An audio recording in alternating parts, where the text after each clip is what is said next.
My name is Liat Yachnich. I'm head of Department of Youth Development at Beit Berl College.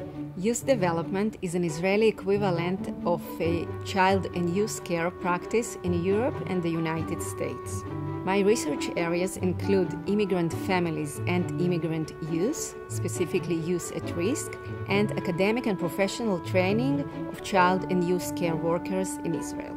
Here I would like to focus on one of these areas, specifically on immigrant youth and at-risk youth. As I teach students who work with at-risk youth, I see that immigrant youth are overrepresented in risk statistics. In my research, I focus on two main factors that contribute to this high representation of immigrant youth. The first one is parent-child relationships after immigration. The second factor is identity issues that many immigrant adolescents face. As to parent-child relations, we know that after immigration, these relations actually change. We know that many immigrant parents need to survive. We see they work long hours. We see they are stressed. They deal with their own emotional and social hardships. Looking back, after their children are involved in crime or drug abuse, they say, I wasn't there.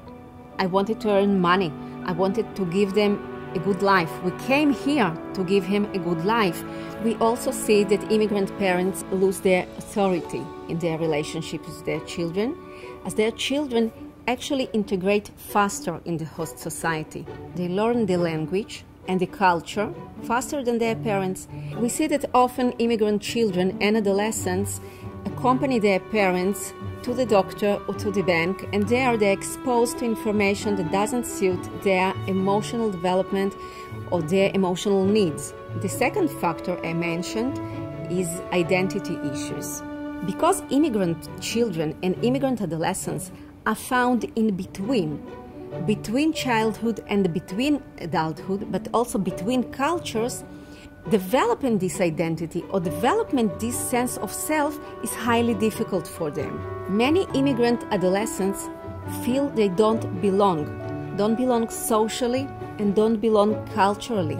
Many of them are looking for a place to belong, for a place they can feel safe and similar to the others.